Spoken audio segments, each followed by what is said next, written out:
This sport is sponsored by Anderson Plumbing, Heating, and Air. San Diego State put a beat down on Colorado State 45-24 Friday night. Yes, sir. Plus, SCFC got a big victory 4-2 over Houston over the weekend. And there are no remaining unbeaten teams in the NFL. The Eagles lose to the Denver Broncos, and the Buffalo Bills go down last night at the hands of the New England Patriots. Need HVAC this month is 0% for 18 months on a new system. Schedule your free proposal at AndersonPHA.com. Anderson, fast and reliable.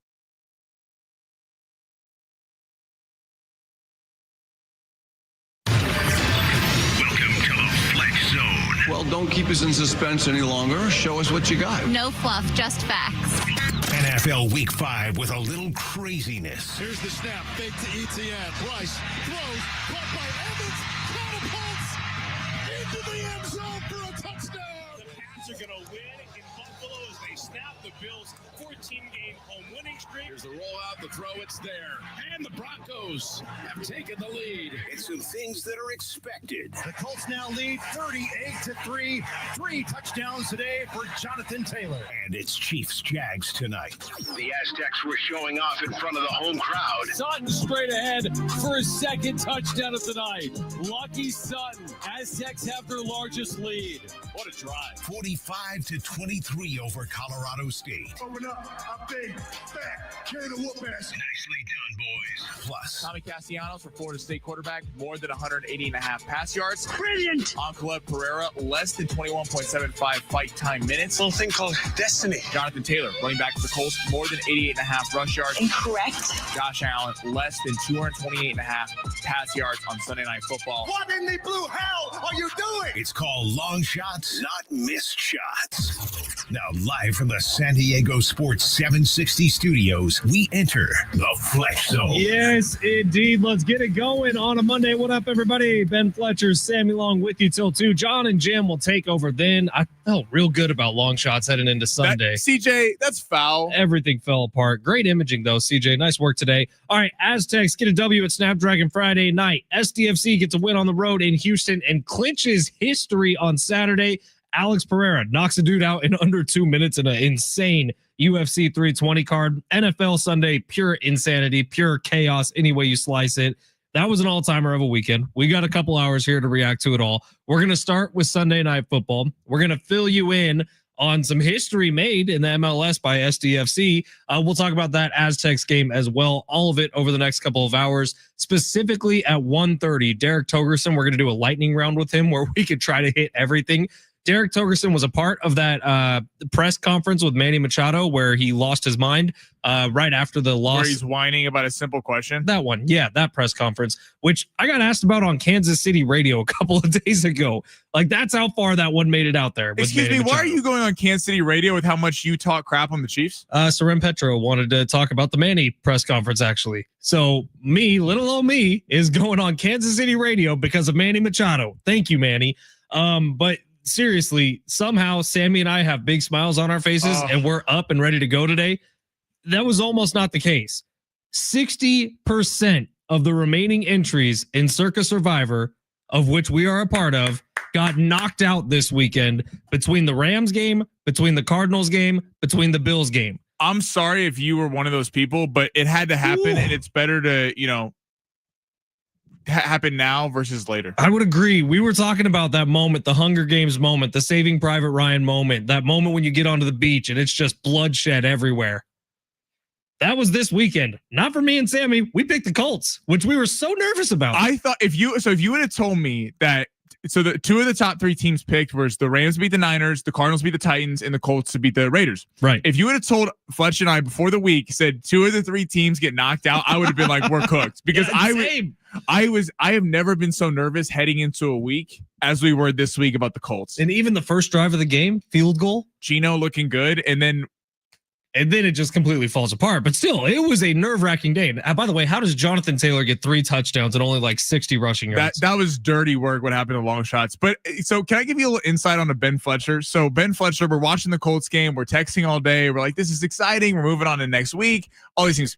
This man texts me and goes, you know what I think we should do next week? Let's pick the Raiders at home against the Titans. I said, what has the Raiders shown you in this game specifically to say that we should bet basically $1,000 on them next week. I think they're going to win. And honestly, what else are we going to pick them? You want to go safe? You saw what going safe does. Safe was the Cardinals this week. We're not picking the Raiders. Safe was the Rams this week. The you Raiders go safe. You feel good about that? You feel okay picking a team that cannot move the football? I think they're going to win. They gave up 40 points in the Indianapolis Colts. At home against the Titans. The Titans suck. They can't beat anybody. The Titans just came back on Arizona. Except for Arizona. But how much of that was just Arizona shooting themselves in their foot like 45 times? Cam Ward getting it going a little bit? Oh, man. That cannot be his selection next week. Just such a chaotic day. Finished up with a chaotic night. Sunday Night Football was fantastic. I thought that was going to be a snoozer when I saw the two teams for this week. It was going to be the Patriots at the Bills. First of all, another 700 people were on the Bills last night, so that helps us out in a big way. But second of all, I realized something shortly into that game. I had only ever seen Drake May play on Red Zone. I had only ever seen Drake May play as part of a slate. Drake May has never played on primetime Sunday Night Football, Monday Night Football, Thursday Night Football, anything. So the world kind of got introduced to Drake May last night. The world of people who on a Sunday aren't just going to sit down and watch a Patriots game unless it's primetime. And I feel like I'm part of that group. I've seen all the clips, of course. I've seen the majority of games that he's played in, but I've never gotten a standalone Drake May game. And I think a lot of other people haven't either. Drake May's a damn good quarterback. Well, you talk about a day for second-year quarterbacks. Bo Nix goes into Philadelphia, gets a win. Drake May gets a big win on the road there. And then Jaden Daniels on the road comes into LA and destroys the Chargers. So you talk about a second-year quarterback class that outside of Jaden Daniels, you've seen some ups. You've seen some guys like Drake May and Caleb look good at times. And you've seen some guys at times, including both of them, where you're like, they seem like a bust of a pick. But it's always the first month into the season when you kind of get their beak wet a little bit. And Drake May, that was impressive. Like he made some big time throws on the stretch in Buffalo.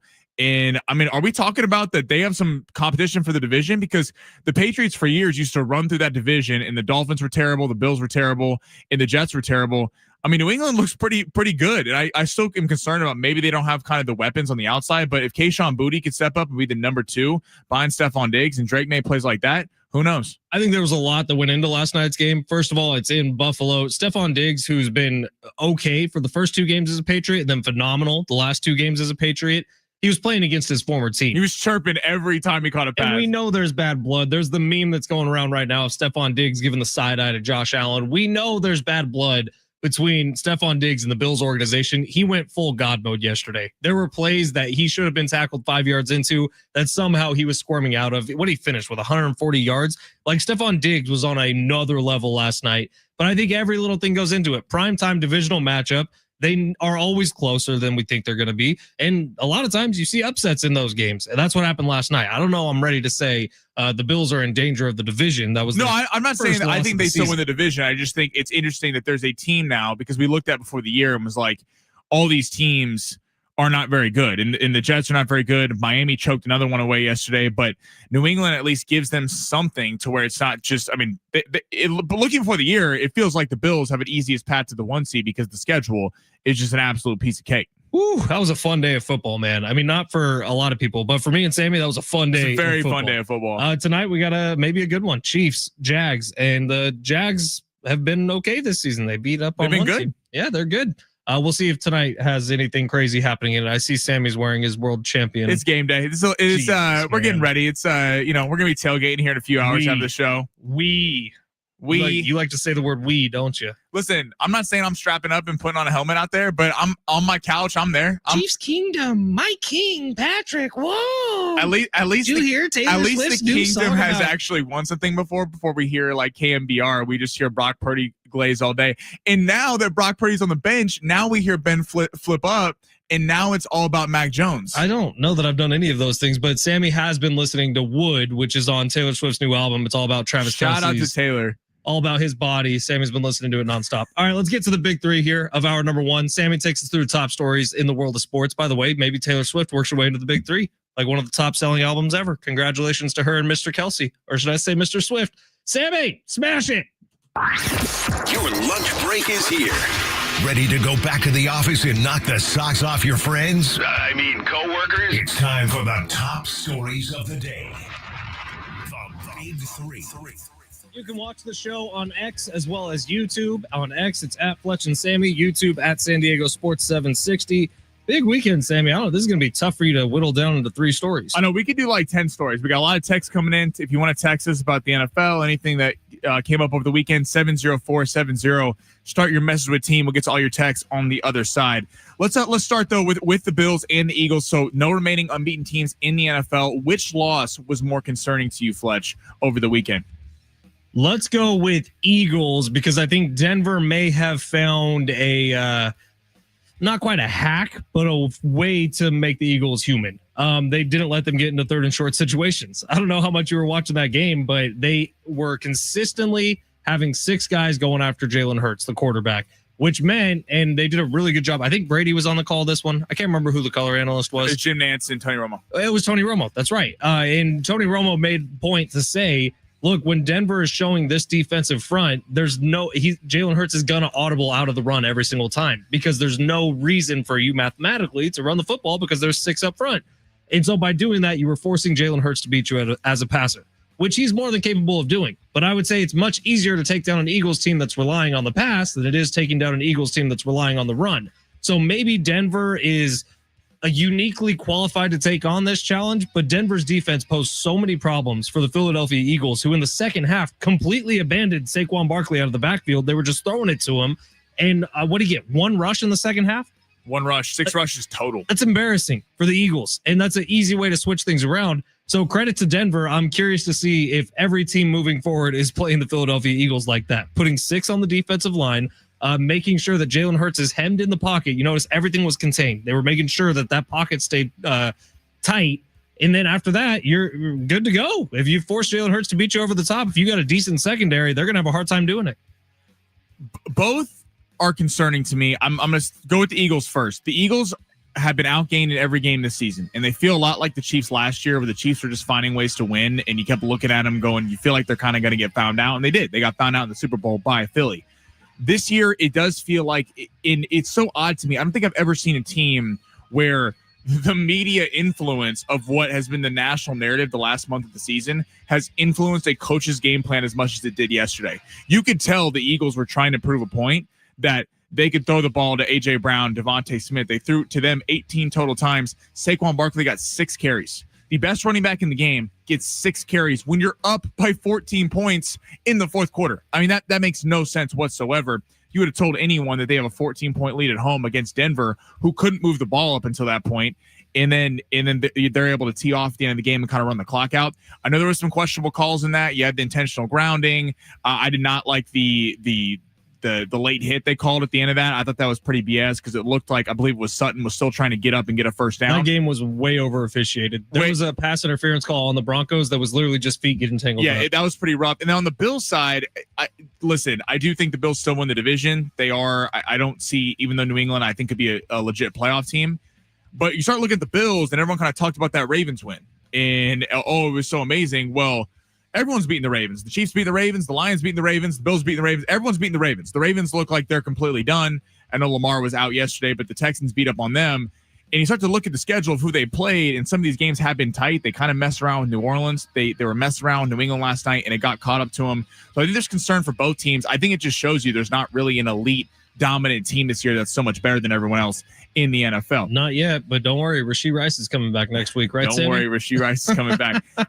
Let's go to the UFC fight. I mean, this was fantastic. Oh, man. So Alex Pereira, in his second fight against Anklev, light heavyweight title of the world. Underdog, plus 210 underdog, 2-1 underdog.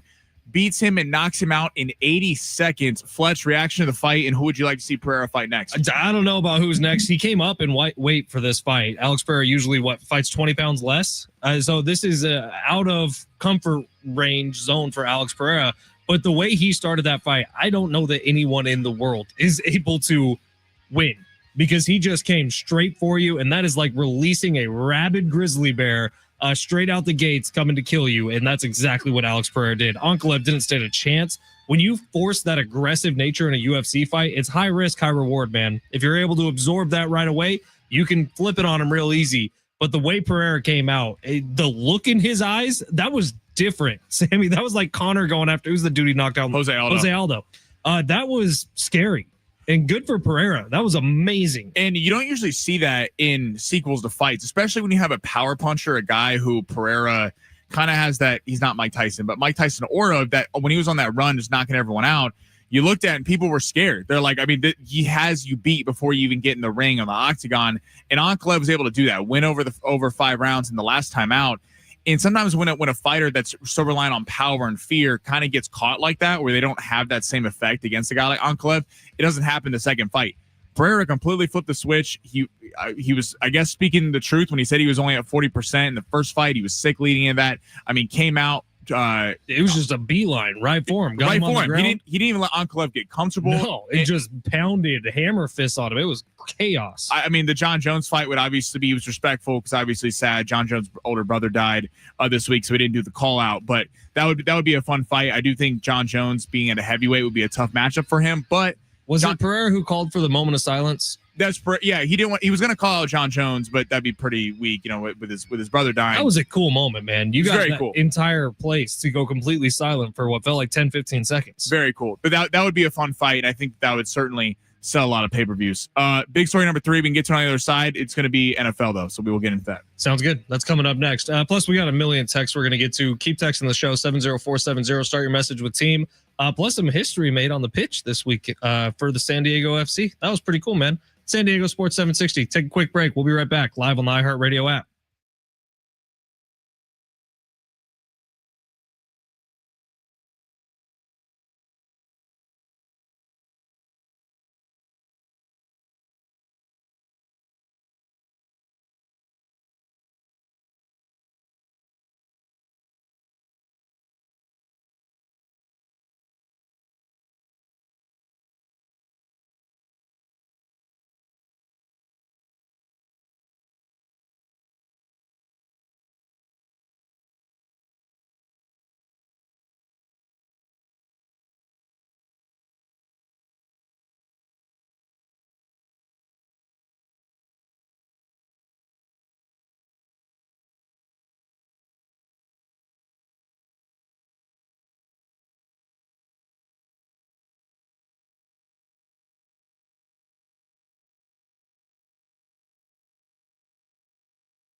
We got 13 chances today for you to win $1,000 today and every weekday with the bonus bucks giveaway every hour from 6 to 6. Listen for the keyword, enter it at sportssd.com. Your next chance to win $1,000 coming up at 1:00. So stay tuned. Don't go anywhere. Just find the keyword, take it over to sportssd.com. All right, these texts are incredible. Let's try to rip through some of them here, Sammy. 760, when are you guys going to pick Baltimore this year? They're so bad. Already did week 2. Their only win of the season. We were on them. 858 Colts was easily the best or safest pick last week. Now get to work. Good luck. I don't think that's true. I see what 858's saying. It was a safe pick on paper, but it made me nervous about the Raiders considering what we saw against the Bears the week before and how they probably should have won that game. It was just they got the kick blocked, but then the Raiders turned back into the Raiders, so everything was fine. 858, thank God for a week with no Manny and no Madres talk too. Thank God you didn't pick the Finns. Y'all better pick the Saints next week. Who dat all over Big Blue? Is it Saints Giants next week? No, Saints Giants was last week. It's Giants against the Eagles on Thursday Night Football. Who do the Saints have next week? The Saints have who do the Saints play? I don't know. We'll figure that out later. But yeah, it was a good win for the Saints. 99 people, 199 people. I mean, shout out to the 99 people who picked that because I would not have the balls to pick the Saints. 7-6. So Caleb Williams had a great day yesterday, not getting picked on by the media on a bye week. Nice. Save that text. Send it again at 2:00 when Brent can see it. 858. This Sanchez story is so sad. Hopefully he'll be okay, but he needs serious help. He doesn't even remember the incident. Yeah, if you're keeping up with that story, the Mark Sanchez story, I mean, the first headlines that came out were Mark Sanchez was jumped. Every story that's come out after the fact has been Mark Sanchez did the jumping. I don't know how this thing ends. We need a lot more information before anyone should talk about it. I think that's a big problem today in America is we just started jumping on this story immediately, and now companies are getting in trouble because so many people were throwing out their support for Mark Sanchez, where it sounds like Mark Sanchez may end up doing prison time because of this. But it sounds like both people will be okay. But this is a bad, bad incident, man. And I feel terrible for everybody involved. But hopefully, I don't know. I really don't know. Different 858 number text in says, was it just me or was Diggs on Adderall last night? Probably, but hey. Did you see his facial expressions were bizarre? Did you see him after the game? Well, Stephon Diggs is kind of crazy. I mean, do you remember the famous Minnesota? They're like, who would you not let date your daughter? Stephon Diggs. Everyone said Stephon Diggs. Did you see the locker room video after the game? Yeah. Stephon Diggs goes live on Instagram, and there's a bunch of naked dudes in the locker room walking around behind him, and he's live on Instagram. Diggs is he's living that rockstar life with Cardi B right now. I guess. 615. Well, the Patriots knocked me out of my $1 million Survivor League, but with all the upsets, you guys are in the driver's seat if you did end up taking the Colts. Sorry, just tuning in if you already mentioned it. We are safe somehow. We're safe. I'm sorry that the Patriots knocked you out, but it does suck. We went from this thing started with 18,900 something people. We're down in the 4,000s. Oof. 858 Eagles fan here. Eagles lost because they acquiesced to AJ Brown's demands. As crazy as this sounds, they may want to trade him for high draft. I agree with this. I like I said in the big three, I think that I've never seen a coach in Nick Sirianni based on the media narrative of AJ Brown putting out that tweet early last week, kind of hinting that he wants to be out of Philly, and the whole passing offense, and they're not that good of a team. They just tush push. It's like, to be fair, like they're winning games, and then you try to flip the script and not give Saquon Barkley the ball. I totally agree with this text. I think it was just coaching malpractice on the Eagles' part. They should have won that game. If you want to text the show, 70470, start your message with team, or you can jump on the YouTube chat as well. We got a couple over there as well. We got a couple minutes here, so I want to take this time to do it here because I don't know if we'll have time later on. SDFC, man, how about it? They win 4-2 over the Houston Dynamo this weekend. That win secures them the most wins at 18 and the most points at 60 by an expansion club in Major League Soccer history.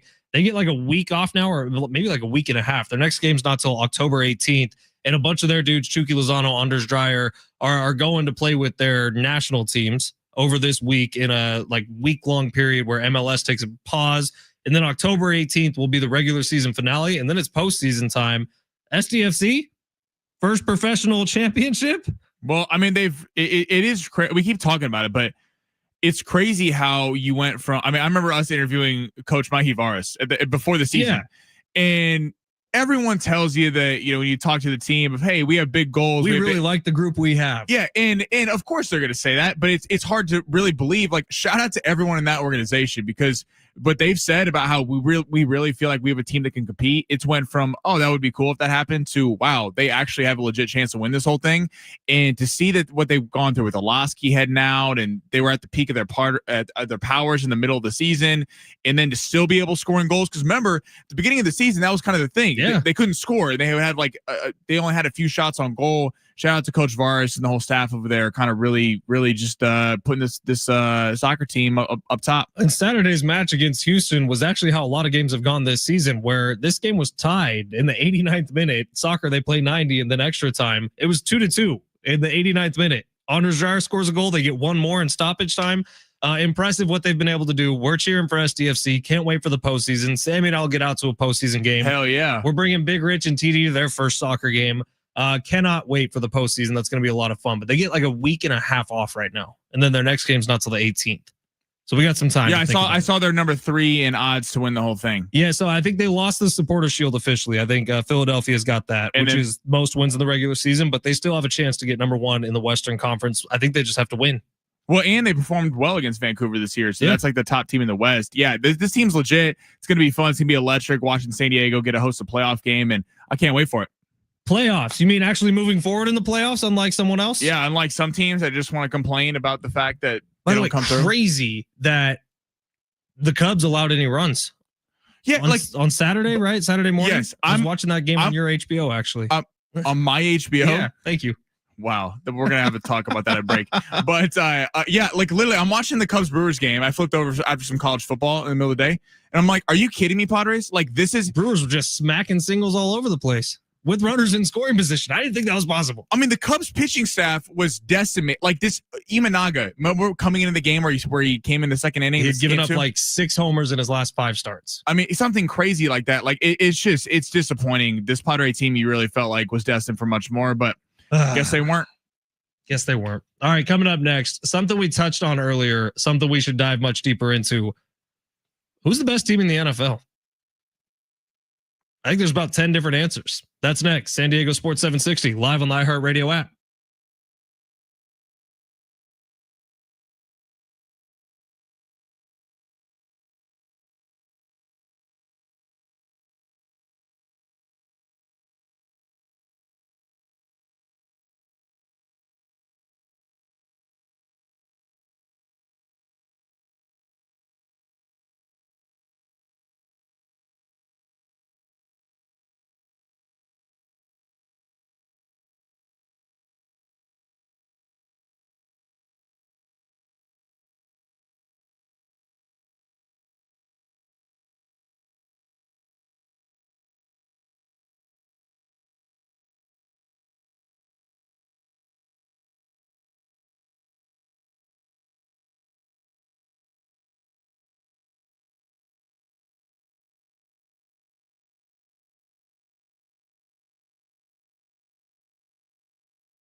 The sport's sponsored by Paradise Point Resort on Mission Bay. Monday Night Football, Chiefs heading to Jacksonville to take on the Jaguars. The game is going at 5:15. The Chiefs are currently 3.5-point favorites with the point total set at 45.5. Xavier Worthy popped up on the injury report yesterday with an ankle injury after suffering a shoulder injury in the first game of the season. In the MLB today, Dodgers Phillies 308 from the bank in Philadelphia. Dodgers are a slight favorite with Blake Snell on the mound at -120. In Cubs Brewers game 2, the Cubs are currently an underdog at +115. That game gets going at 6:08. Tucked away on Mission Bay, Paradise Point Resort is the perfect staycation destination. Enjoy 5 pools, bonfires, amazing food, and 1 mile of sandy beach. Stay 2 nights, get the third for free. Visit paradisepoint.com, promo code STAY. Paradisepoint.com, promo code STAY.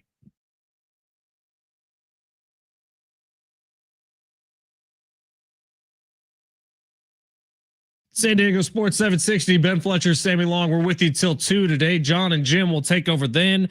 We got a ton still to get to on today's show. San Diego State, huge win Friday night, opening up Mountain West Conference play with an absolute banger. I was hanging out with Guy Fieri again.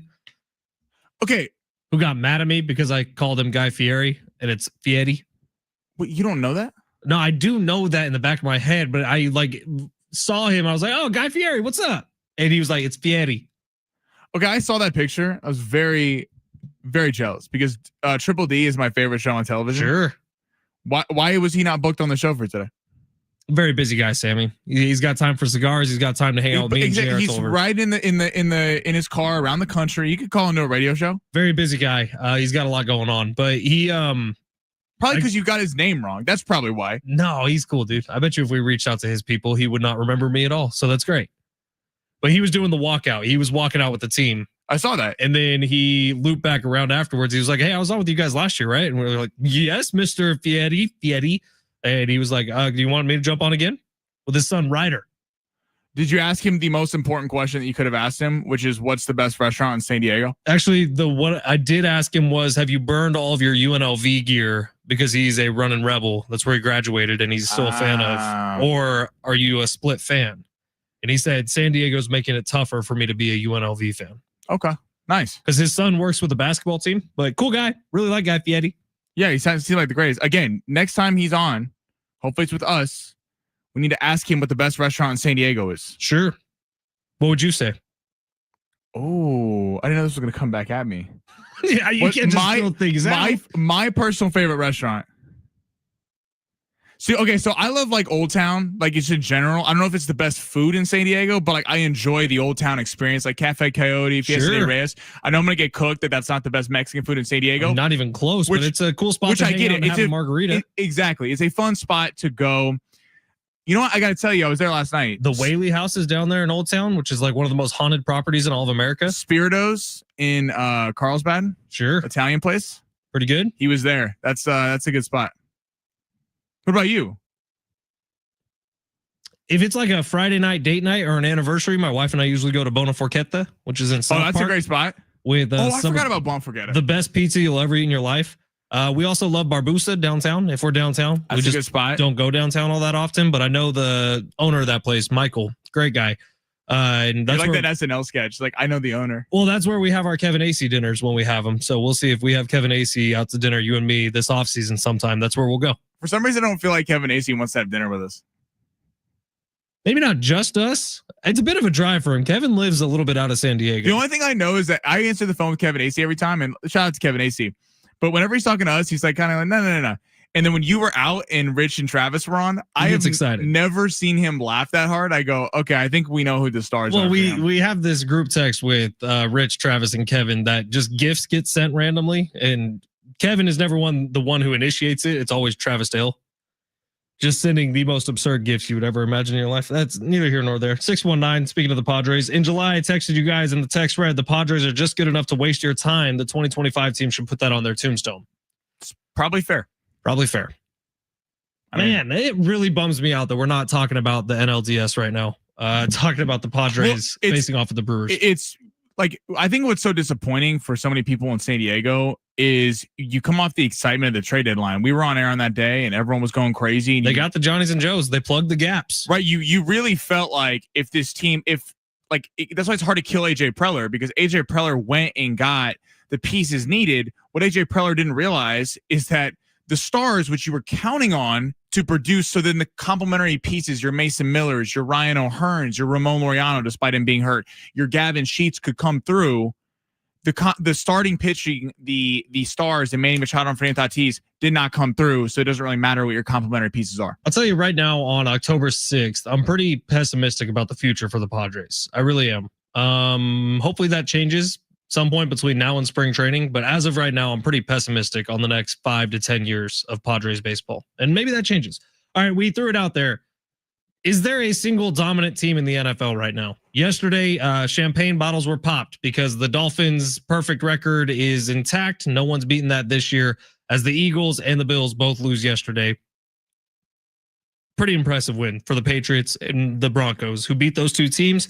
But is there that one team this year, like the Chiefs were a few years ago, I guess like the Chiefs were last year, that regular season team that's just going to run through everybody, that you feel super confident every single week, week in and week out, is just going to go get the win no matter who they're playing? I don't think so, because if you look at all the teams, like let's go Buffalo, the Bills, Detroit, or obviously Detroit, Philly, the Rams, the Ravens. I guess you got to take out, despite the fact that they were a preseason favorite. Are the Ravens 1-4? They're 1-4, so they're gone.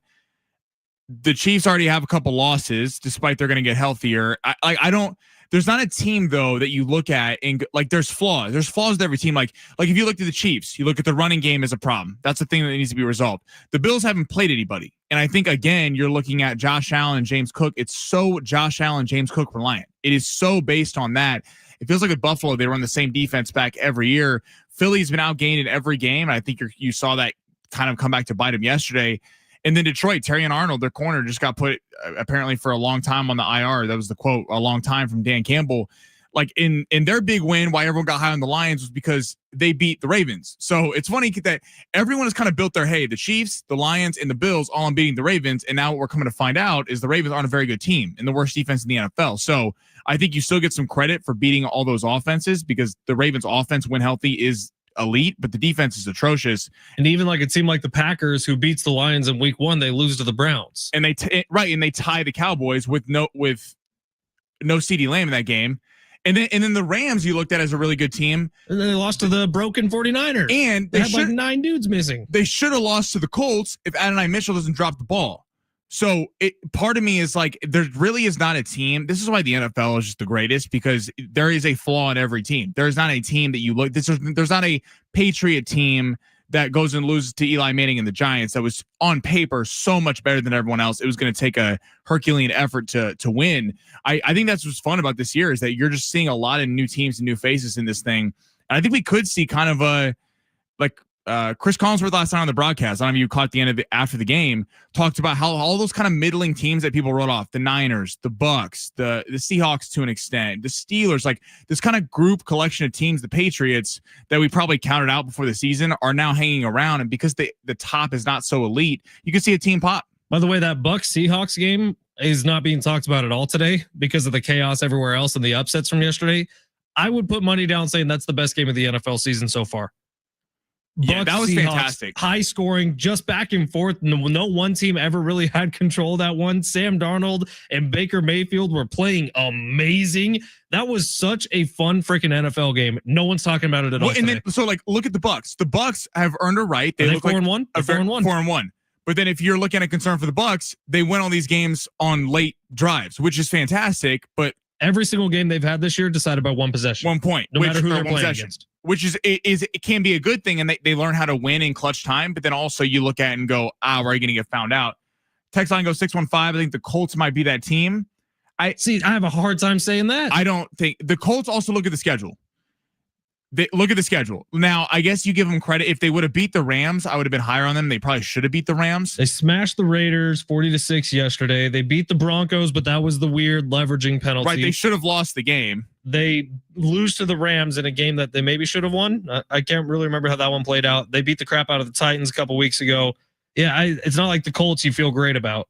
They beat the Dolphins week 1. That was the big coming out party. Right, so they haven't beat a team that you look at and go, that's a legit. Well, I guess the Broncos, but then again, it was the leveraging penalty. They literally lost the game, and the refs bailed them out. Yeah. By the way, I do think today might be the day we see our first NFL head coach fired. Did you see Mike McDaniel's face walking back to the locker room?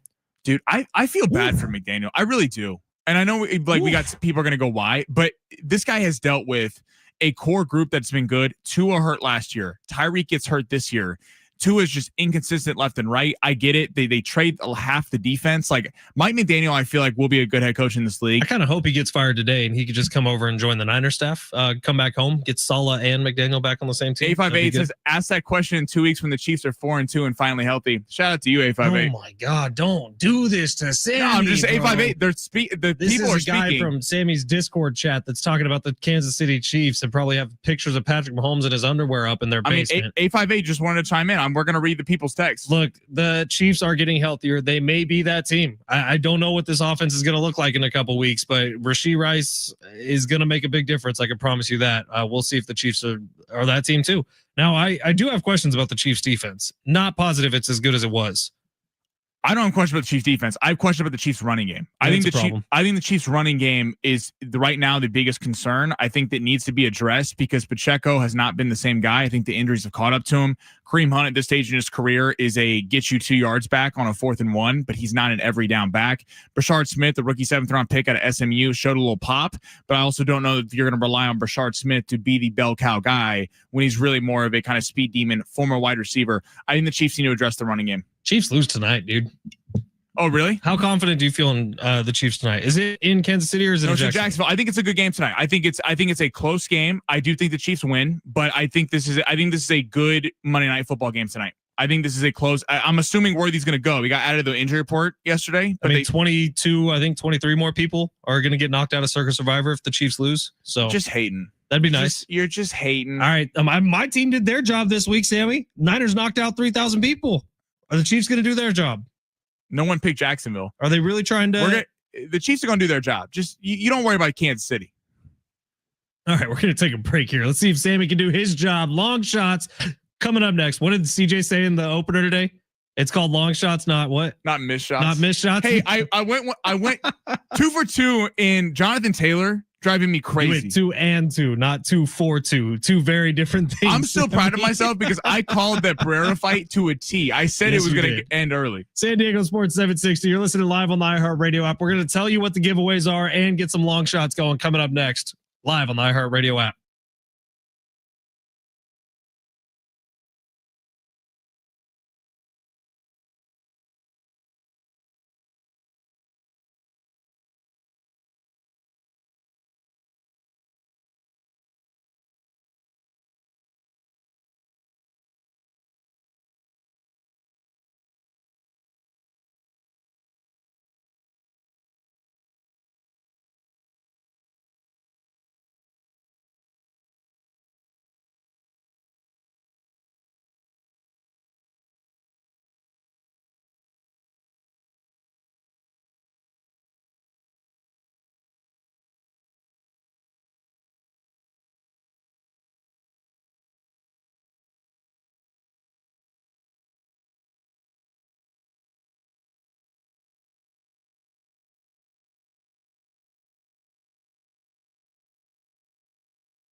We got a couple ticket giveaways for you today. How about a 4-pack of tickets to go to Howlow Scream at SeaWorld San Diego? This year, new horrors awaken with 5 haunted houses, 8 terrifying scare zones, hidden speakeasies, and the shrills of Coasters After Dark. Select nights now through November 1st. You can get tickets at SeaWorld.com/San Diego, or keep listening. We'll give those away pretty early on in hour number 2 of the show. We'll also have a pair of tickets to go see A Day to Remember with Yellow Card on October 23rd at Petco Park at Gallagher Square. Tickets and info on that one, visit Ticketmaster.com.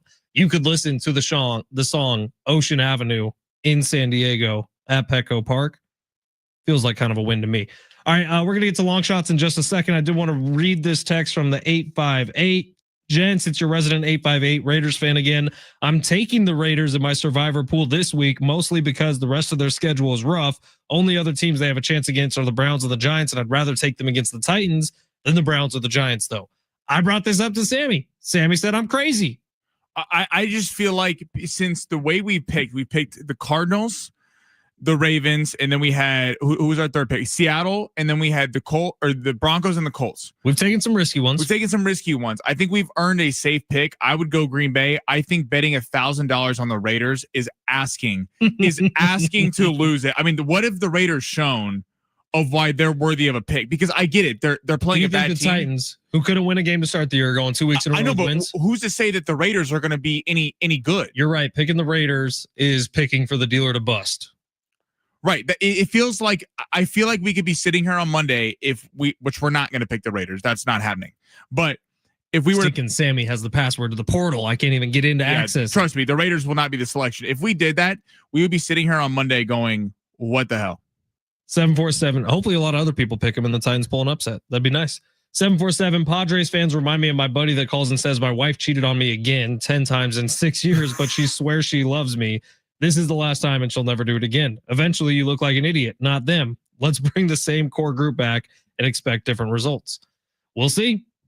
We'll see what happens this offseason. I'm a little pessimistic about it, if I'm being honest. All right, Sam, let's get to long shots. Let's see if we can cook up a winner. We got some Monday Night Football. What else we got? We got baseball. We got some good. We got some MLB. And we got some. Got any tennis? We need a winner. You want some tennis? That's what you get winners. The text line was asking for some tennis on Friday. That's what we get winners on. Should we lock into the ATP Shanghai? Sammy, smash it. You looking for some luck? Want to win big? Gotta play big. You are so money, and you don't even know it. Time to take a chance. Pay that man his money. With long shots. All right, this is where Sammy built us out a daily fantasy lineup. We use Prize Picks. You can use whatever you want. If you do use Prize Picks, use promo code Fletch. 484 Philadelphia fans had a rough weekend. Not New York rough, but close. Need a Monday pick-me-up, Handyman Matt. Please give me a winner, Sammy. Here's the deal, Handyman Matt. New York Yankees suck all of a sudden. What the hell happened to them? They got outscored like 28-3 in the first 2 games. The Yankees, Aaron Boone managing for his job tomorrow night. There's so many people who should be fired today, probably. I mean, James Franklin needs to be fired. Oh, we're going to get into that. How about Texas and Penn State, by the way? Falling out of the AP top 25 after being 1-2 to open the season. James Franklin and Penn State, they lose to UCLA, who've been booty cheeks all season long. Nico Maliava turn back the clock to Tennessee. What in the world? All right, Sammy, where are we going? All right, we're going to start with baseball. Okay, we're going to go Blake Snell for the Dodgers, Phillies. So crazy game for Dodgers Phillies on Saturday if people didn't see it. The Phillies putting on an excellent performance. Christopher Sanchez, the Dodgers could not touch him, and they left him in too long. 6 2/3 innings. The Dodgers get 2 base runners, and Kike Hernandez, dude only plays in October. It's the craziest thing I've ever seen. Comes through, and then Teoscar Hernandez hits a big one late in the game. So, but for today, Blake Snell's on the mound. I do think the Phillies probably get to the Dodgers a little bit early. This is a must-win game for the Phillies. So we're not going to strikeouts, even though Blake Snell was fantastic against the Reds. We're going to go more than pitching outs, 60.5. This is all about saving the bullpen. Dave Roberts has said this. He is relying on his starters. Shohei Ohtani, even though the entire regular season had only gone 5 innings, he was going to go 6 or 7 in that game. They cannot trust the bullpen. That is the one Achilles heel for them. They almost gave it up. Glasnow came in on Saturday. Vestia came in and got a big out for them. Sasaki looks like he's going to be a good closer for them. 16.5. That means he needs to go 5 2/3. Do I have that right? What's 5 would be 15 outs. So yeah, it's 5 2/3. 5 2/3. Blake Snell, even if he gets roughed up, he's going to stay in this game because the Dodgers can't burn the bullpen for them. So I think Blake Snell, more than 16.5 outs. is a solid pick here. Let's go to Milwaukee and Chicago. I think Chicago gets this game, actually. So we're going to go Shota Imanaga, more than 3 pitches strikeouts.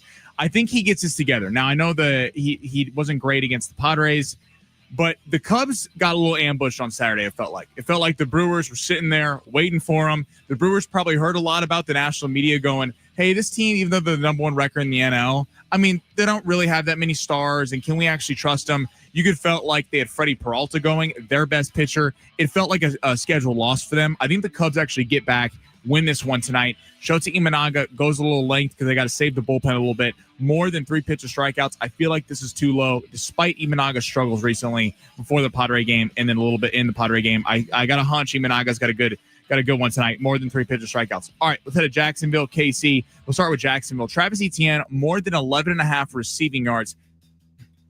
We're going to stay away from the rushing because the Chiefs actually defend the run games very well. They're a very good rush defense.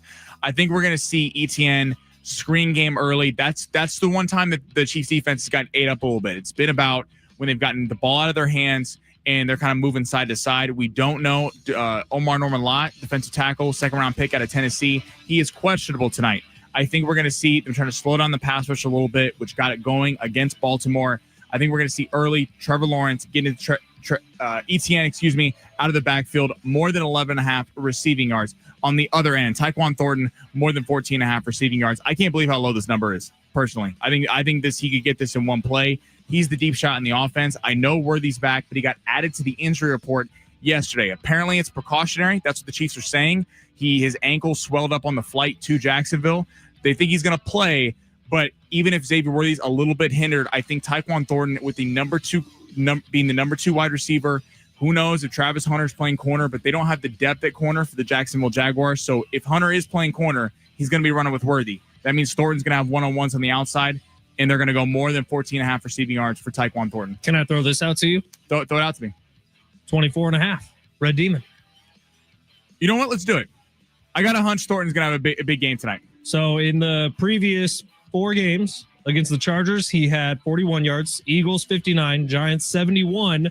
Last week against Baltimore, just 11. He's on a 3-game touchdown streak. He caught one against Philly, caught one against the Giants, and he caught one against Baltimore. Thornton has been the guy, I think, especially with Worthy's ankle swelling up, he's going to get a featured, and this could happen on one play. I really feel like, especially because the depth, again, at corner for the Jags is not where it needs to be, despite them being a good defense. If Hunter is playing corner, he's going to be running with Worthy because you can't let Worthy get behind you. Thornton's going to have a big night. So now, I would also like to throw this out there, just because I just watched the Jags. They just played the Niners. Okay. ETN is not involved in the passing game. You don't like the pick? I don't like the pick. We can get rid of it. If I had a veto, that would be the veto. Then let's veto it because I don't like betting against my guys, but I'm just trying to be fair here. There are other picks on the Jags I do like. All right, you give a Jags pick. We're going to take that out. You give a Jags pick. Do you have one? Do you need a minute? I might need a minute. Okay. We might have to do this in hour 2. I'm fine with the lineup at 3. Okay. You know what? We're gonna scrap the ETN pick. Blake Snell, more than 16.5 pitching outs. Shota Imanaga for the Cubs, more than 3 pitches strikeouts. Tyquan Thornton for the Kansas City Chiefs. Red Demon boosts his parlay a little bit, gets some get back. More than 24.5 Red Demon yards. I think he gets a big one tonight. Because they have what's his name? Tootin? Bashal Tootin, yeah, the rookie 6th-round pick. They pass to him. They don't pass to ETN anymore. They used to when he was younger. He just doesn't get receptions anymore. I know you ripped out the long one last week. I'm just going with that. I think they're going to see a lot of screen game time for Jacksonville. Maybe. The Chiefs' run defense has been the most solid part of the team so far this year. All right. San Diego Sports 760. That's hour 1 in the books. We got Hollow Screen tickets coming up in hour 2. Ooh. We got Derek Togerson coming up in hour 2, who's in that media scrum with Manny Machado when he said all the national viral moments last week. And we also have a pair of tickets for A Day to Remember plus Yellow Card coming up in San Diego.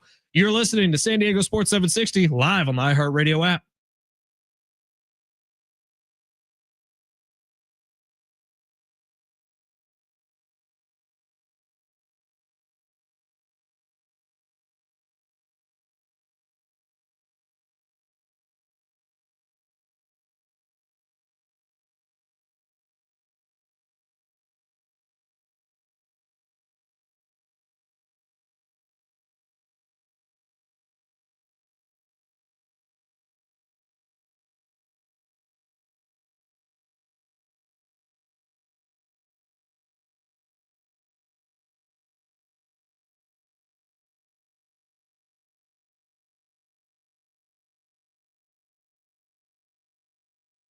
Hey, it's Fletch for my friend Gary Cooper over at Mountain Trust Mortgage and Realty. Gary Cooper, give him a call today, 858-376-1299. You've heard me talk about Gary a lot. What I have failed to mention several times is the phone call is free. You're not obligated to anything when you call Gary Cooper. You're just going to have a conversation with him about your situation, whether you're buying a home, selling a home, looking to refinance your mortgage. Gary Cooper can help you with all of that. And then once you talk with Gary and he explains how much money he's going to save you, boom, he's going to earn your business just like that. Give Gary Cooper a call today, 858-376-1299. You could also visit him online at mountaintrustmortgage.com. Gary Cooper prides himself on eliminating the smoke and mirrors. Gary Cooper prides himself on talking to you like a human being instead of a future, cash cow. Gary Cooper makes sure that you know when you're talking with him, he's going to try to save you the most amount of money as possible and keep the most amount of money in your pocket. He likes to give out what he calls his degree in loanology, which means when you talk to Gary, you're going to go through your personal situation and everyone's a little bit different. And he's going to explain to you how he can set you up with the perfect program, whether it's a HELOC or whether you're buying a home, whether you're selling a home.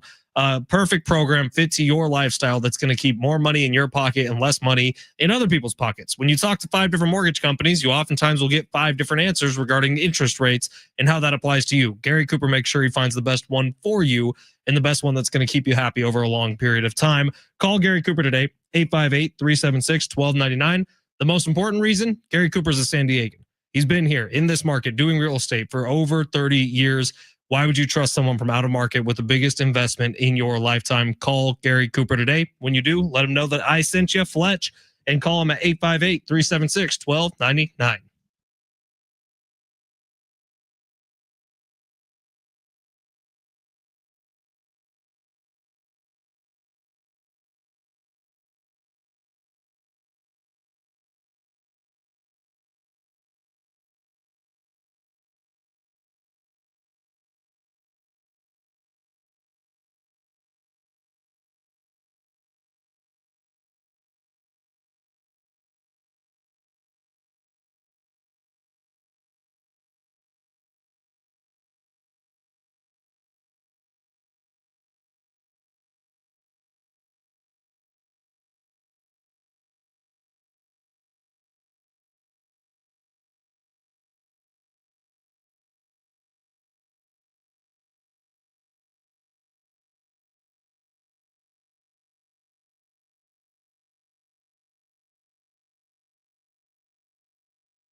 This report is sponsored by AutoZone. Get in the zone. The Chiefs are heading to Jacksonville tonight to take on the Jaguars on Monday Night Football. They're currently favored. The Chiefs are currently favored by 3.5 points with the total set at 45.5. The Jags are currently 3-1, while the Chiefs are 2-2. And big news out of the NHL, superstar Connor McDavid's long offseason has finally concluded. He is signing a 2-year, $25 million extension to remain with the Edmonton Oilers. Starting stronger starts at AutoZone, where they've got battery solutions in the form of free battery testing, free battery charging, and replacement batteries that fit your needs. That's what makes them America's #1 battery destination. Get in the zone, AutoZone.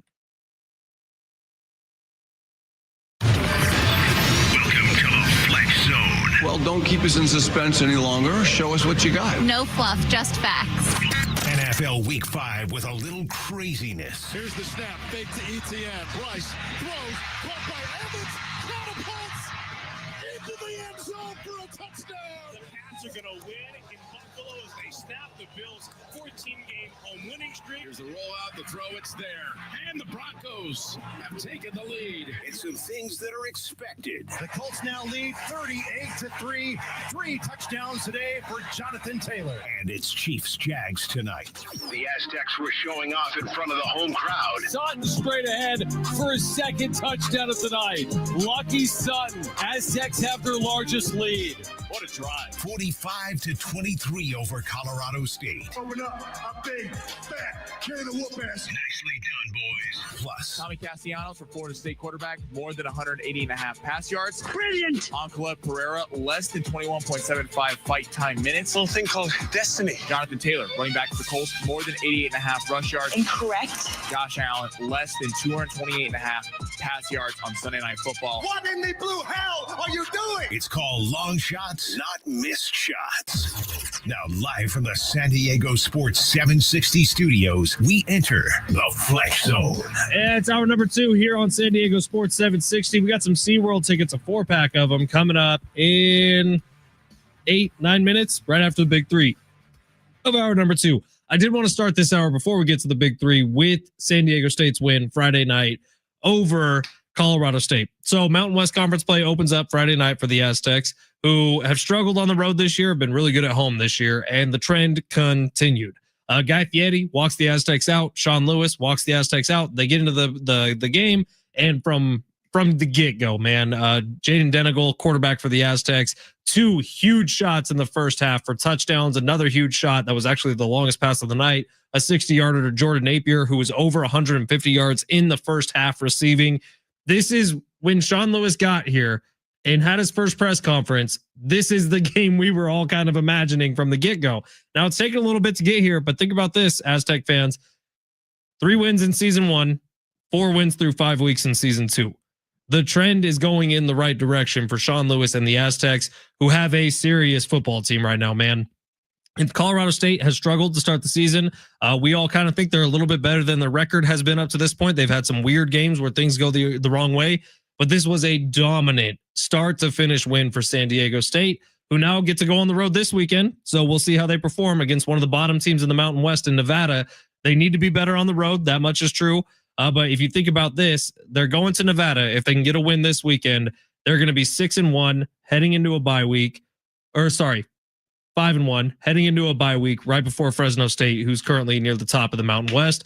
They're in a great spot right now, and let's see how this thing continues, man. This is fun. Well, that was fun Friday night. Like watching that game, it was like you said, the deep ball was back in the offense, and they were perfect passes. And let's just be frank, that we haven't seen a San Diego State team uncorking balls like that down the field in years. I mean, like literally years. That was like watching a Big 12 team. It was fun, but you still had the defense the Aztecs have brought year in and year out. That was fun to see because despite the big win a couple weeks ago, there was 2 defensive touchdowns there. They only scored 2 offensive touchdowns against FBS opponents. Seeing that this week, Friday, it's really starting to come together. And that's why you go get Sean Lewis. You go get Sean Lewis for the offensive-minded guru that he can be. It's impressive. You see Denegal really settling into the offense, and you got to remember this guy didn't play much at Michigan, so it was literally his 5th college start ever. Right. So it was kind of it was like it was a big deal. It was coming from Michigan, and then it's like, why aren't we seeing the elite production immediately? You knew it was going to come. The talent was there. He was a 4-star recruit.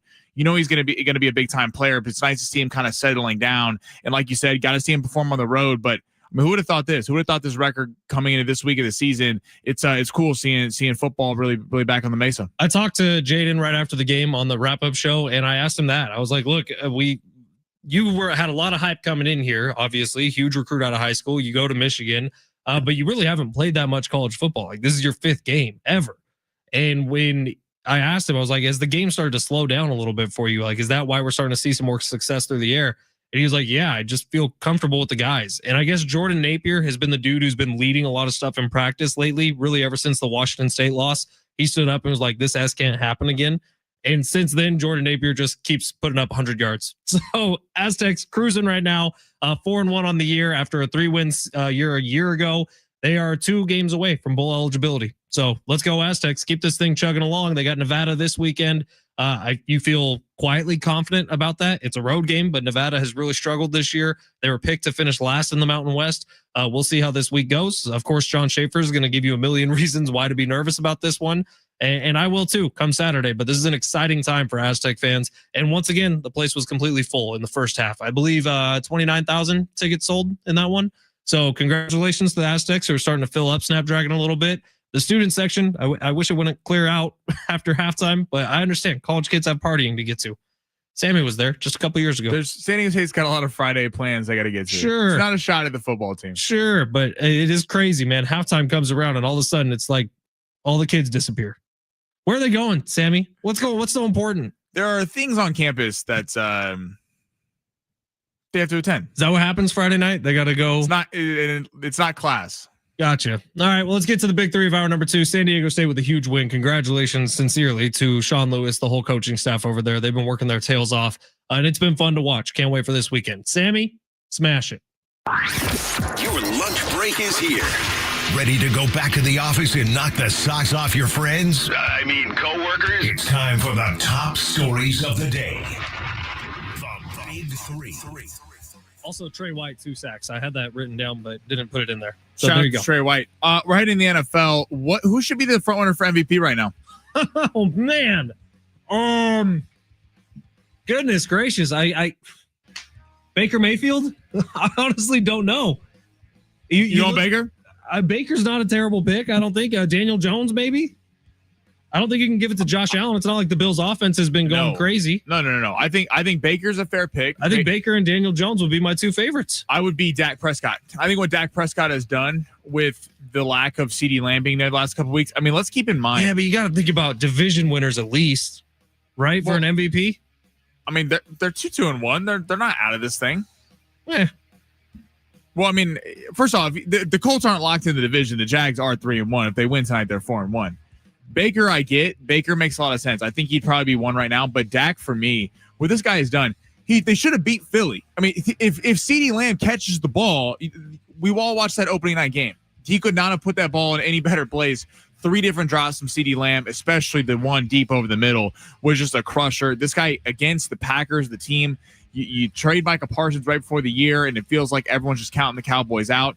Dak Prescott has put this team on his back, tying Green Bay, hanging with Philly. I think Dak Prescott, he probably got a little too overrated. Like Colin was making this point earlier. When it's the Dallas Cowboy, whenever it's the Cowboy or a Laker or a Yankee, they get a lot of publicity. So when Dak Prescott came on the scene, it was all Dak Prescott's the top quarterback.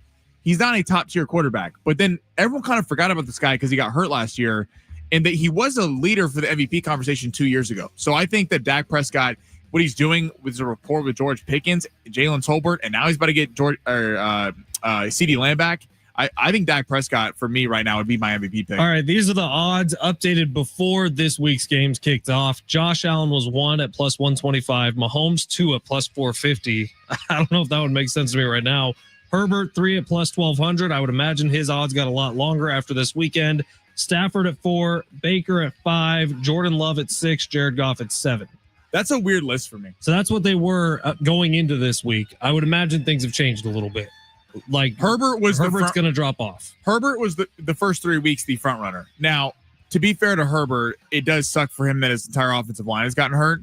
But still, I mean, Herbert was kind of crowned the MVP after 3 weeks. In the last 2 weeks, the offense has been terrible against the Commanders on Sunday. That was bad. I mean, they got to.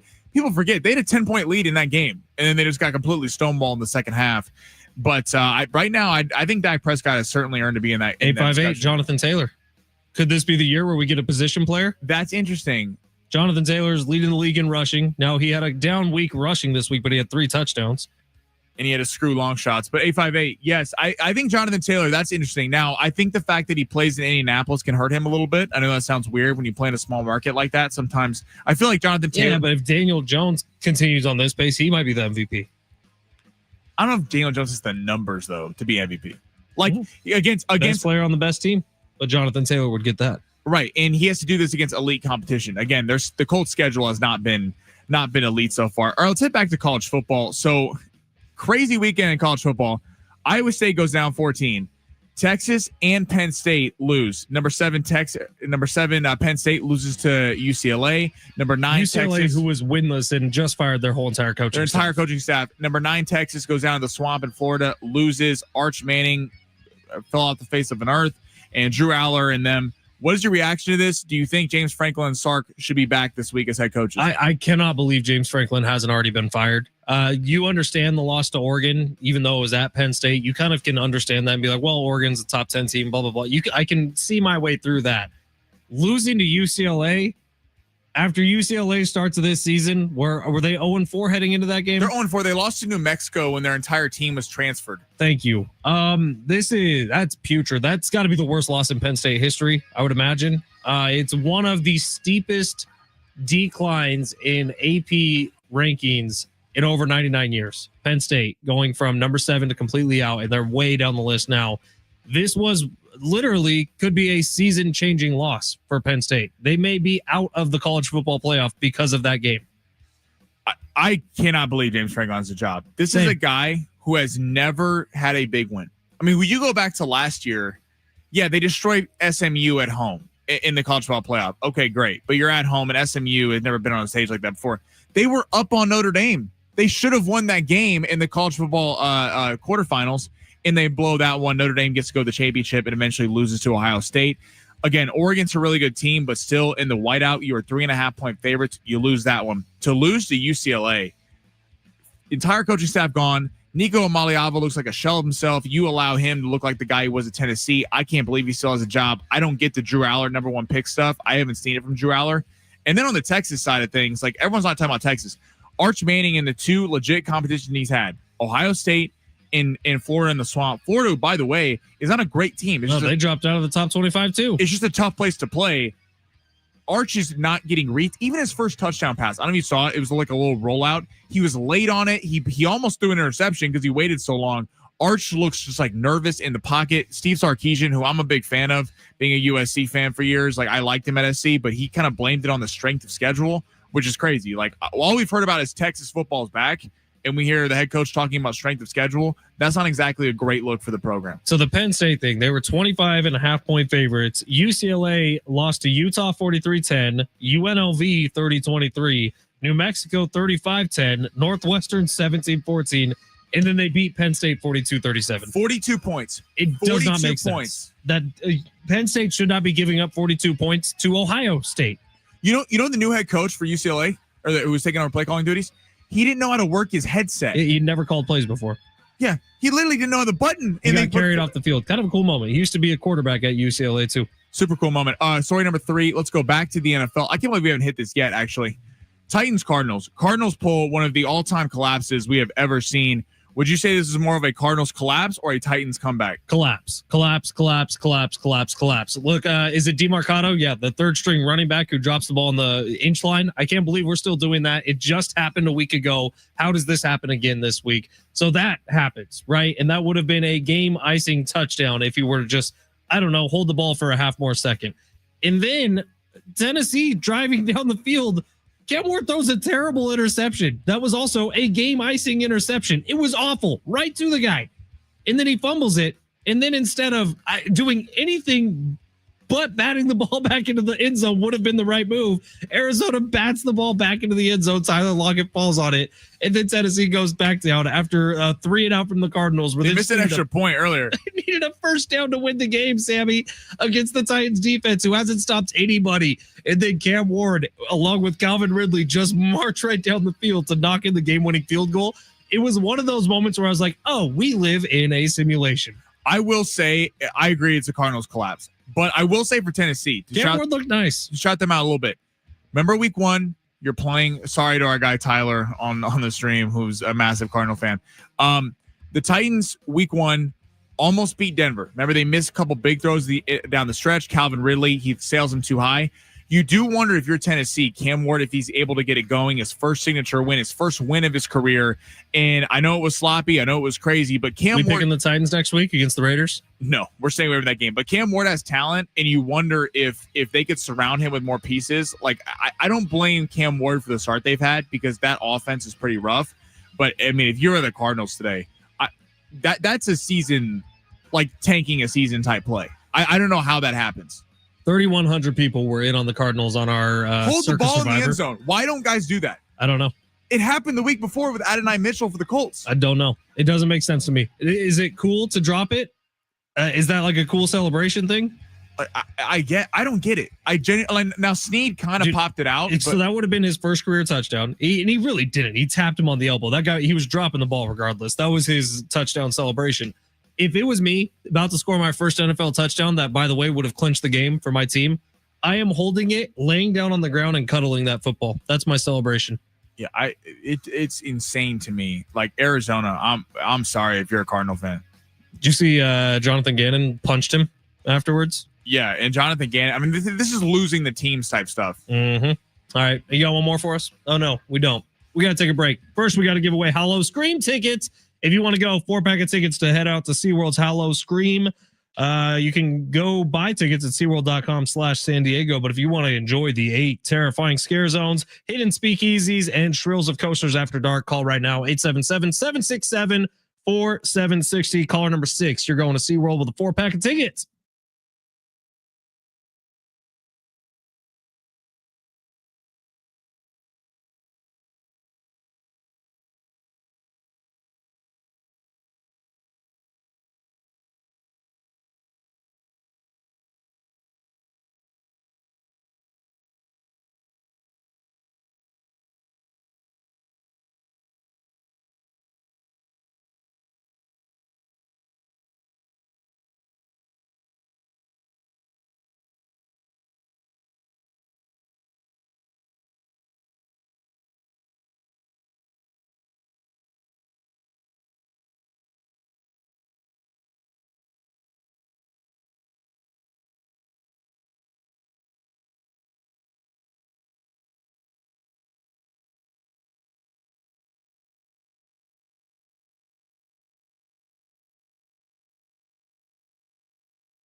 San Diego Sports 760. Ben Fletcher, Sammy along with you. Hey, download that free iHeartRadio app if you haven't already done so. Download it. Add us to your presets. There's a little plus icon when you're listening to San Diego Sports 760.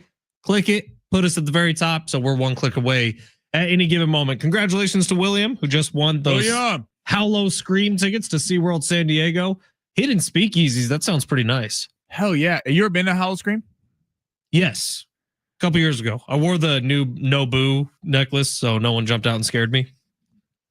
What? They have for like little kids and for adults who don't want to be like jumped out at by somebody wielding like a chainsaw or something. They have necklaces. They call them the Nobu necklace. Wait, hold on. Who did you go with? My wife. Did she wear one? Yeah. Okay. We didn't want to be scared, Sammy. Look, then why did you go? The whole point is to be scared. To see all the cool lights and eat the candy and see animals do normal SeaWorld things. You can still walk through all the haunted houses and everything. I just don't want to be jumped out at. The integrity of SeaWorld is they're putting on a haunted house type experience where you're going to scream. And then you're wearing your little chain next to the 10-year-olds who got bussed here. You go, are you kidding me? No, I'm fine with it. I'd do it again.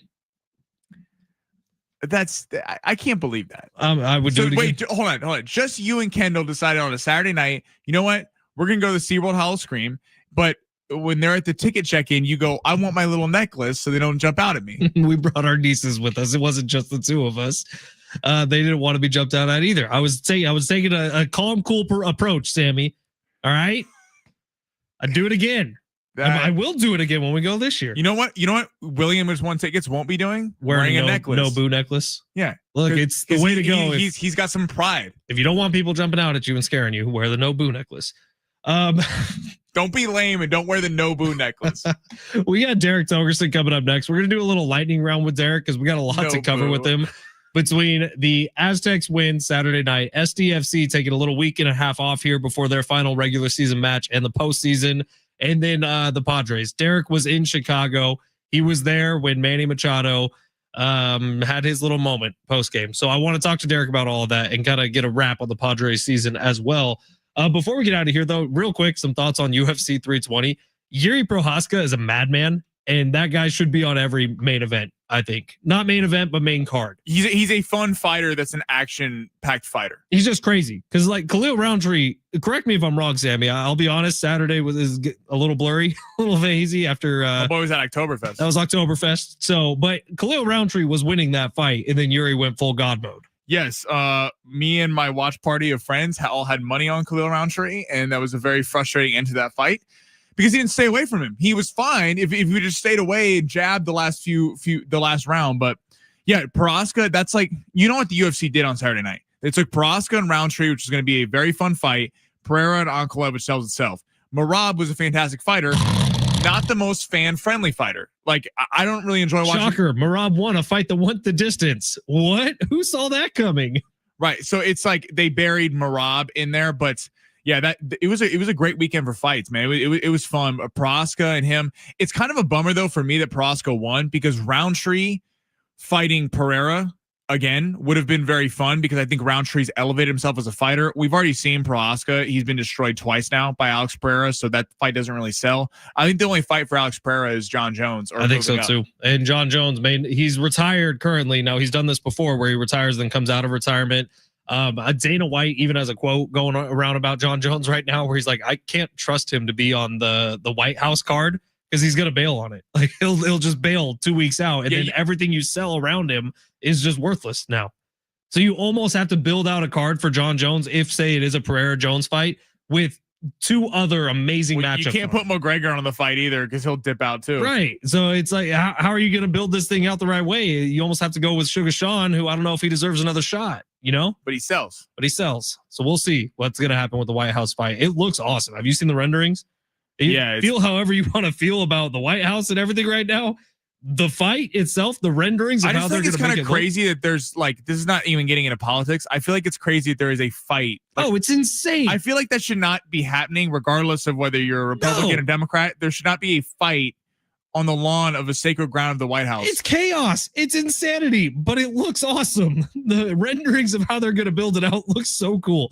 All right, quick break. Derek Togerson on the other side at San Diego Sports 760 live on the iHeartRadio app.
The sport is sponsored by Audible. Monday Night Football. The Chiefs are heading to Jacksonville to take on the 3-1 Jags. Kansas City is currently a 3.5-point favorite with the point total set at 45.5. You can hear that game right here, or you can hear that game on at 5:15.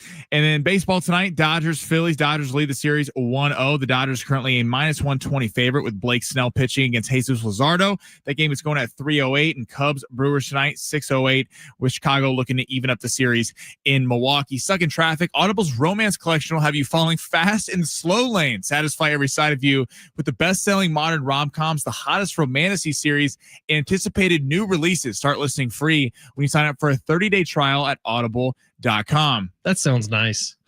You can get into that, Fletch? Yeah. I don't know if everyone heard what Sammy just did in that update, but he essentially just called us the Kansas City Chiefs flagship radio station. And you cannot listen to tonight's game here on San Diego. You cannot Sports hear it tonight. 760. Unfortunately. You can watch it on ESPN and ABC.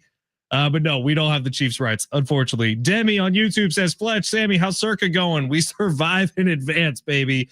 That was a yes, sir. bloodbath of a weekend, and 60% of the remaining teams got knocked out between the Rams, Cardinals, and Bills. But we survived. We had the Colts this weekend. And this dude wants to pick the Raiders next week. No, I don't actually. I just been thinking about it. All right, we got Derek Togerson on the line. He works at NBC here in San Diego. Derek Togerson was in Chicago while the Padres were playing with the Cubs. A series that the Padres lost and are knocked out of the postseason because of. However, Derek was also there in the now extremely viral video of Manny Machado after the series. The final question he asked to the media, potentially for the rest of the year, he was there when Manny Machado essentially said, bro, what are you talking about? Why are you asking me that question? When he was just asked about for an assessment of the season. Hi, Derek. How are you? I'm great. How are you guys? How was Chicago? Chicago was awesome. Chicago's one of my favorite cities. It really is. The food's great. The weather was remarkably warm for this time of year. You're staying right downtown. Had a bunch of cheeseburgers at the original Billy Goat. It was the trip to Chicago was truly fantastic. Wrigley Field's playoff atmosphere is amazing. Everything was incredible, literally except the Padres offense. That's the only drawback to the whole trip. All right, so give us your point of view, because in the video, honestly, your face kind of makes the whole video for me, because you can kind of see you in the background while Manny Machado is not answering the question. But give us your perspective on that entire presser, because I thought he actually said some really good things in the beginning 5 or 6 minutes. It was the last 30 seconds where I think Manny kind of made an ass out of himself. But what was your point of view? Yeah, I think that this is the thing that really needs a little bit of context, because I was so proud of Manny, because I asked him the first few questions, and it was, man, what our pitching staff did was incredible. And I take it on myself. Like I failed them. You literally said, like, I didn't do enough for them. They were awesome. I need to put this on myself. I need to get better. This group, this entire roster has been phenomenal. It's an incredible group of guys. I'm sad we're not all going to be together next year. We got to figure out, how to take the next steps. And I hope everybody here stays, but I know it's not going to happen because there's a business part of it. So I hope everybody goes and gets as much as they want. It was like the best Manny Machado interview that I have ever been part of, and I think I've ever even seen or heard of existing. And then we hear from the Padres' great PR folks, last question. And then the question comes, can you assess this season? And really, the reason you ask that question is to give the guy a nice little softball to say, hey, listen, it sucks that we didn't make it all the way, but we won 90 games the second straight year, and we made the playoffs, and I had a great time. You're setting him up to say that. And Manny didn't understand the assignment. I don't know if it was because he knew it was the last question and we weren't going to be able to follow up with him, which may have been the look on my face like, God, what the hell are you doing? You were doing so great, and now I can't follow up because you're making a behind of yourself. I don't know if it was because he had to get a shot off, or he couldn't control himself any longer, or he just couldn't behave, or he was truly that distraught about a really basic question that's supposed to help a guy set up praising his teammates. I don't know what happened, but he just lost his mind temporarily. And I don't know if that's who Manny Machado is now, but I'm telling you, man, that last question compared to the first, you're right, 4 minutes of that interview, it was like he just went bipolar. He just flipped on a dime. And I don't know why, and I don't know where it came from, and it's just sad that it turned out that way. Derek, who would you put the most blame on for the series against the Cubs?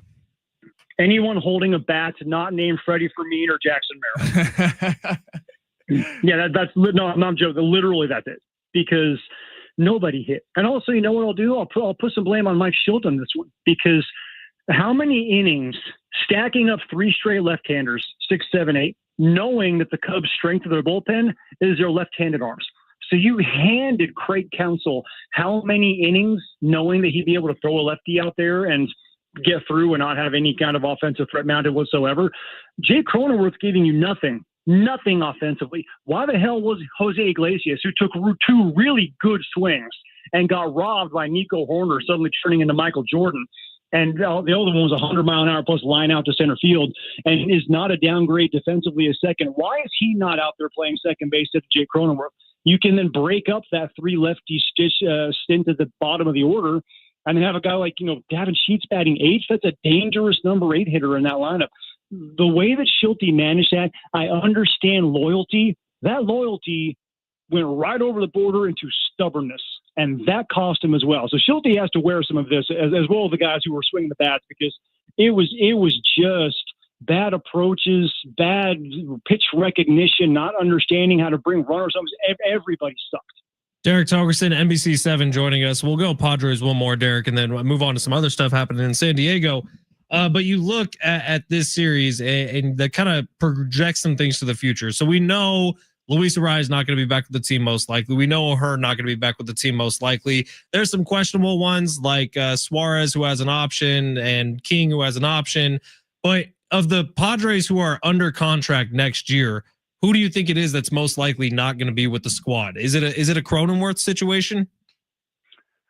I don't know. I was just thinking about this literally today. And can you trade Jake? Yeah. Are you going to get anything for him? No. It's just kind of like let's try something different, because we know that he doesn't have a whole lot of trade value, right? So if you're dealing him, you're just doing it because you're going to go a different direction. You're not trying to really improve the ball club by doing that. The guy who keeps popping into my head that if AJ has the balls to do it, is to trade Tatis, because that's the guy who obviously mentally something was really screwed up with him this year.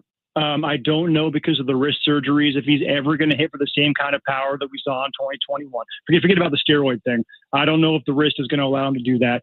He's now making $20 million a year. It's going to jump to $26 million in 2027. If he gives you what he gave you this year, he's probably not worth that. Yet he's going to enter his age 27 season, and he's going to have bidders lining up to try and give you a whole bunch of stuff to restock your farm system with. If you really want to make one move to fill multiple holes on this roster, that's the only guy I see that you can dangle out there as trade bait that's going to bring you back any kind of return whatsoever. Now, of course, the fear there is he gets to a change of scenery, he gets his mind right, and he snaps back into it, and he's all of a sudden a 40-40 guy every year for the next half decade. So that's the fear, because he has that kind of talent. But if AJ is willing to do something truly radical and really think outside the box and make that bold move, that's the only one you can do, because nobody's going to take Manny's contract. They don't want to deal with the headache. That's the only one that you can possibly deal that is going to bring you that kind of thing, short of Mason Miller. But you're not going to give up everything you did to get Mason Miller to just turn around and trade him again. That's the other guy who bring back a whole bunch of stuff. So Tatis is the guy. He's like, that's the one, unless you're going to do a bunch of kind of peripheral moves and make other trades to bring in some guys to feel kind of keep on sticking fingers in the dam. But at this point, I'm not sure how many more fingers they have to stick in the dam given the financial situation. So that's where, and a bunch of people are going to start talking about this. That's the only chip that they have that can make a substantial impact on improving a large section of the roster. Looking at SDFC getting a big win over Houston over the weekend, 4-2. Their third best odds to win the MLS Cup. Where are you thinking? Who do you think is the biggest challenge to SDFC in the postseason? Anyone who has a lot of postseason experience, and with that, I'm looking right at LAFC, because they have been there how many times? They're kind of the old standard. They understand what the postseason looks like. Remember, while SDFC has players who have been in the postseason as a group, they have not done this.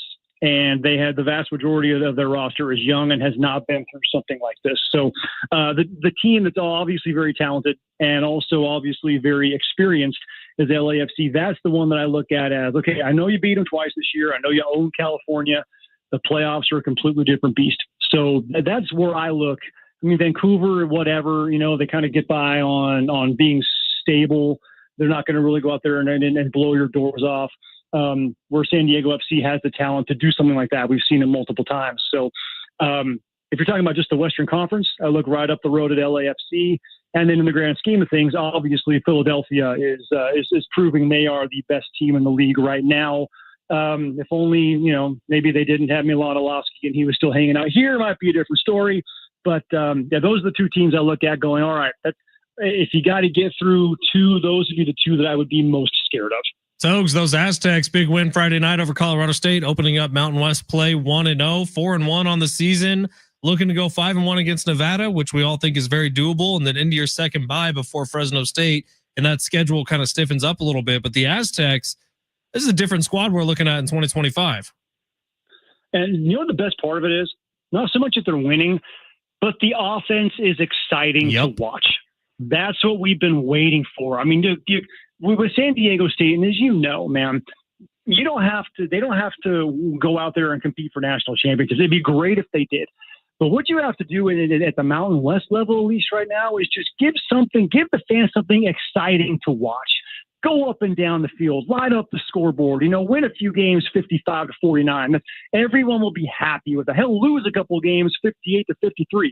Just get out there and light the scoreboard. If that's what we like, that takes you back to the old WAC conference Marshall Falk days where he's rushing for 380 yards a game and they're losing to BYU, 92-94, whatever. But those are fun games to watch and there are butts in the seats. So San Diego State, Sean Lewis is getting them back to that. The offense is really, really fun to watch right now. Thank God they're finally feeding Lucky Sutton the way that he needs to get fed.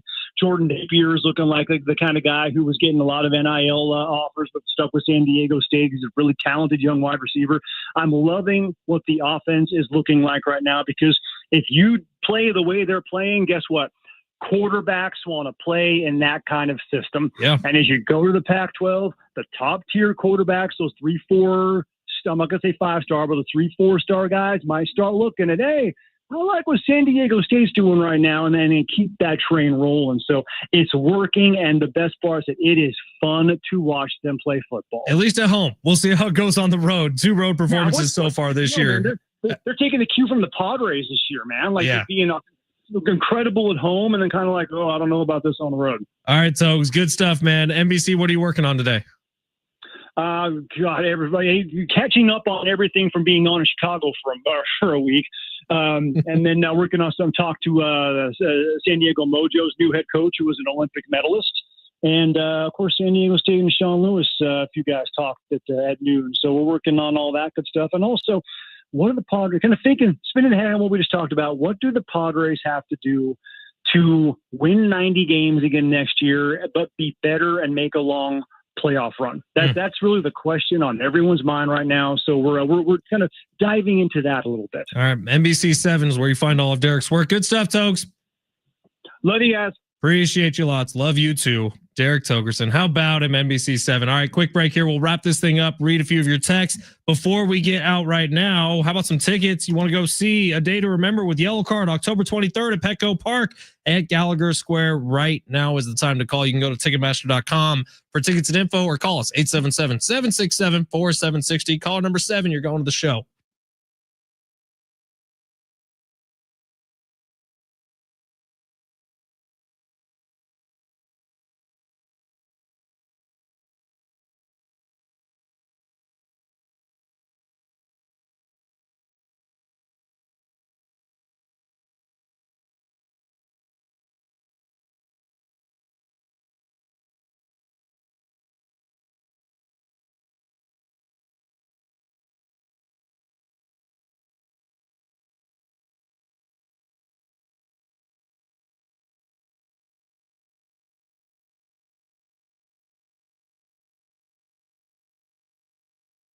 All right, Big Rich, I'll take it from here. Hey, it's Fletch for Prize Picks. Download the app today. Use promo code Fletch, FLETCH. You'll get $50 in lineups right after you play your first $5 lineup. Look, we make decisions each and every day, but on Prize Picks, those decisions can get you paid. Tonight, we got Blake Snell, more than 16.5 pitching outs. Tyquan Thornton, more than a red demon, 24.5 receiving yards, and Shota Imanaga, more than 3 pitcher strikeouts. If you want to tail us, you can. That's what Sammy and I are going with tonight. Look, I've been playing on Prize Picks for the last 3 years, since November of 2022. Prize Picks is the best spot to win real cash on baseball's postseason, college and pro football games this regular season. Just pick which players are going off, which ones are overhyped. Make your picks in less than 60 seconds and turn your takes into cash all season long on Prize Picks. Withdrawals are fast, safe, and secure. I did this last week. I won on a Sunday night. Boom, Monday morning, money in my bank account. You can do the same thing. When you download Prize Picks, download it today. Use promo code Fletch, FLETCH. Get $50 in lineups right after you play your first $5 lineup. Make your decisions, pay you, because on Prize Picks, it's good to be right.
San Diego Sports 760. Just a couple more minutes here. Ben Fletcher, Sammy Long with you till 2. John and Jim will take over then. Kevin just won those Day to Remember tickets.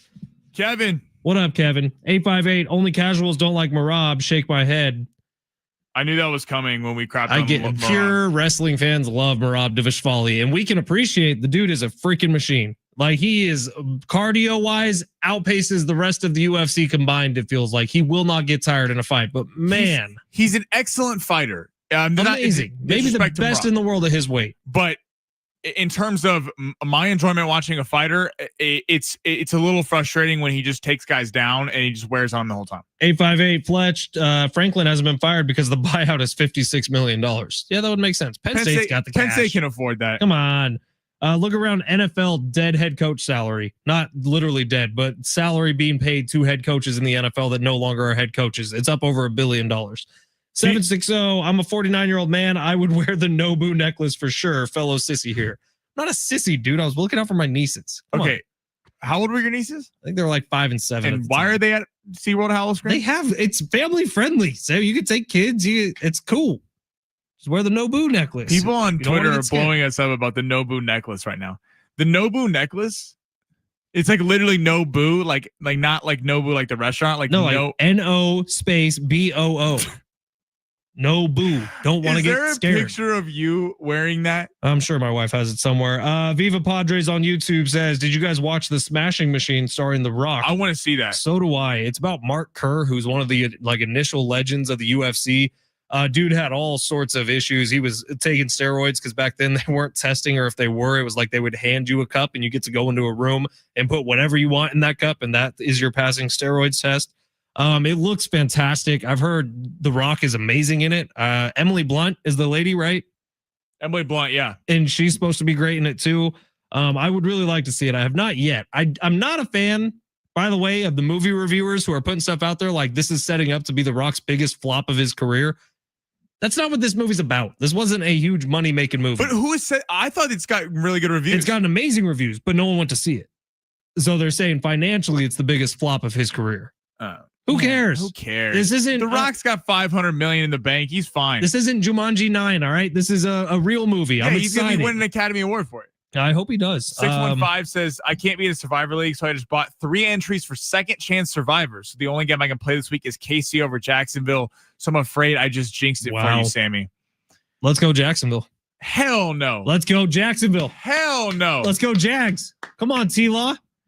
No, I think this is time the Chiefs get a little respect back on their name. When are we getting our first offer? That's what I'm curious about. Because I think we're going to get offers, but the question is, now I'm concerned if you as a partner, considering you're wearing Nobu necklaces at SeaWorld, I mean, how are you going to be when you get an offer for 10 grand? You're like, oh my God, I got to buy a house. Like, no, we need to stay in this. 10 grand's not enough to buy a house, Sammy. I need this thing up to $1 million. I bet you we might get offers at 10 grand this week. 60% of the field just got knocked out.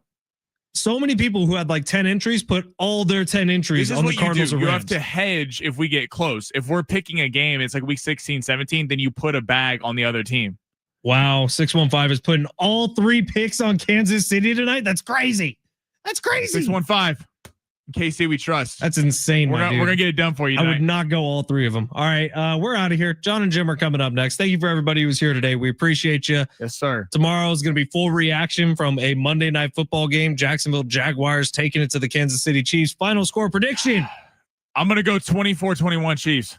Whoa, you got it close. I think it's a close game tonight. Wow. All right. I think that let's go 28-21. Kansas City Chiefs. Oh, so he's talking all that mess. There you go. See you tomorrow. John and Jim next. San Diego Sports 760 live on the iHeartRadio app.